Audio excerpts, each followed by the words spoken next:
তীব্র গরমে ট্রাফিক পুলিশের পাশে কমিশনারেট সামারকেট তুলে দিলেন পুলিশ কমিশনার। চন্দননগর কমিশনারেটের উদ্যোগে বুধবার চন্দননগর পুলিশ কমিশনারেট দপ্তরে ট্রাফিকে কর্মরত পুলিশ কর্মীদের জন্য সামারকেট বিতরণ করা হয়। তীব্র গরমে রোদ এবং তাপপ্রবাহ থেকে সুরক্ষিত রাখতে ট্রাফিক পুলিশের হাতে ছাতা, জলের বোতল, তোয়ালে, ওআরএস টুপি এবং গ্লুকোজ তুলে দেন চন্দননগর পুলিশ কমিশনার সুনীল কুমার যাদব। চন্দননগর কমিশনারেটের অন্তর্গত বিভিন্ন থানার ট্রাফিক ইন্সপেক্টরদের মাধ্যমে এই সামারকেট প্রদান করা হয়। অনুষ্ঠানে উপস্থিত ছিলেন ডিসি ইন্দ্রজিৎ সরকার, এডিসিপি দেবাশিস সরকার, ডিডি ইসরাত জাহানারা সহ অন্যান্য পুলিশ আধিকারিকরা।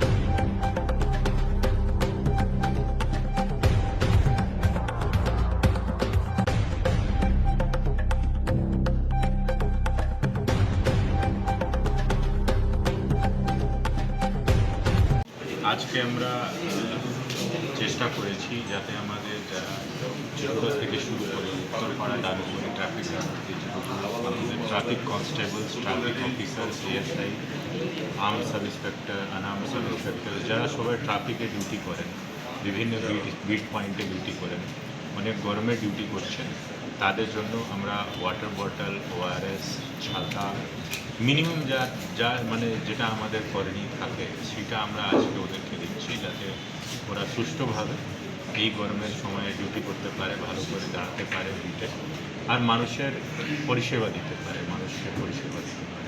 এটাই আজকে আমাদের একটা ছোটো চেষ্টা ছিল।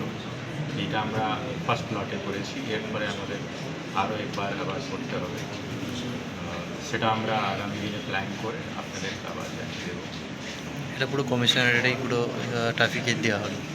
হ্যাঁ, এটা পুরো কমিশনারেটে আমাদের মোটামুটি প্রত্যেকটা ট্রাফিক গার্ড 20 থেকে 30টা করে বিট থাকে বিভিন্ন জায়গায়, ক্রস সেকশন, ইন্টারসেকশন পয়েন্টগুলোতে যারা ডিউটি করেন তাদেরকে আমরা এটা আজকে দিয়েছি।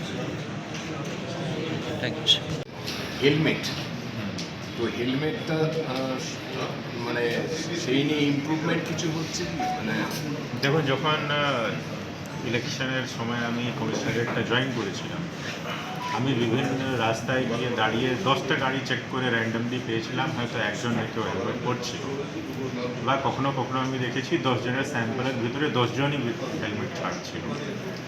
তো তারপরে অনেকগুলো অ্যাক্সিডেন্ট যেটা আমি দেখেছিলাম দিল্লি রোডে হয়েছে, কিছু দুর্গাপুর এক্সপ্রেসওয়েতে হয়েছিল, সেখানে কিন্তু আমাদেরও একটা গাড়ি ড্যামেজ হয়, সেটা মোবাইল ফরেন্সিক ভ্যান, সেটা ড্যামেজ হয়। তারপর থেকে আমরা শপথ নিয়েছি যে আমরা চন্দননগর কমিশনারেটের ট্রাফিক ব্যবস্থাটাকে আরও একটু সুদৃঢ় করব, আরও স্ট্রং করব। এটা মানে এটার জন্য নয় কি আমাদের মূল উদ্দেশ্য এখানকার নাগরিককে কোনো মানে বিরক্ত করা বা ওদের উপরে কোনো ফাইন চাপানো, এটা নয়। আমাদের ওইটুকু করণীয় আছে যেটুকু দিয়ে আমরা এখানে ওদের safety, traffic safety, road accident কমানো, যাতে মৃত্যু না হয় কারো, ইঞ্জুরি হলেও যাতে কম ইঞ্জুরি হয়, এইগুলো আমাদের মূল উদ্দেশ্য, যেটা নিয়ে আমরা স্পেশাল ড্রাইভ শুরু করেছি। এই স্পেশাল ড্রাইভ আমাদের মোটামুটি 1-1.5 মাস ধরে চলছে, তার আমরা সুফলও পেয়েছি। কিন্তু আমি এটা বলবো না কি আমরা পুরো মানে সাকসেসফুল হয়েছি, না, পুরো আমরা সাকসেসফুল এখনও অবধি হয়নি। এখনও অবধি আমাদের যে মানে এনফোর্সমেন্টটা ছিল সেটা 10% থেকে বেড়ে 40 to 50% অবধি পৌঁছেছে। এখনও কিন্তু আমাদের আরও 50% চলতে হবে। তো সেটা আমরা আগামী দিনে করব।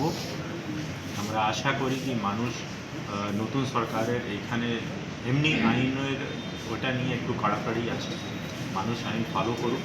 যত আমরা আইন ফলো করবো ততই আমরা সচেতন হব, ততই আমরা সেফ থাকবো, ততই আমরা ডেভেলপ হব। তো এটা সবাইকে নিয়ে চিন্তা করে পুলিশের সাথে সবার কোঅপারেশন আমি চাই। আচ্ছা, আর একটা প্রশ্ন হচ্ছে যে আমি এটা একটা স্পিড লিমিট থাকে, মোটরাইজড ভেহিকেল হলে, মোটরাইজড ভেহিকেল যদি থাকে হেলমেট পরা উচিত। যারা হাই স্পিড বাইক চালায়, বাইক মানে এমনি ইন্টারন্যাশনাল ল্যাঙ্গুয়েজে bike means any vehicle with two wheel, সেটা মোটরাইজ আনমোটরাইজ দুটোই হতে পারে। তো যে দামি সাইকেলগুলো থাকে, রেসার সাইকেলগুলো, তাকেও বাইকই বলা হয়। তো যারা বাইক ইউজ করে তারও কিন্তু হেলমেট লাগায়, ওই হেলমেটটা একটু অন্য ধরনের পায়, তো সেই হেলমেটটা ওদের ইউজ করা উচিত। কিন্তু আমরা ওদের প্রসিকিউশন করতে যাচ্ছি না, প্রসিকিউশন আমরা শুধু ওদের করছি যাদের মোটর ভেহিকেল অ্যাক্ট 1989-এ আওতায় যে গাড়িগুলো থাকে, যাদের রেজিস্ট্রেশন আরটিওর ওখানটায় হচ্ছে, সেই গাড়িগুলোর উপরে আমরা ফোকাস করছি। কিন্তু আমাদের সচেতনতা নিয়ে আমরা সবাইকে অ্যাডভাইস দিই, সবাইকে অ্যালার্ট করা সবাইকে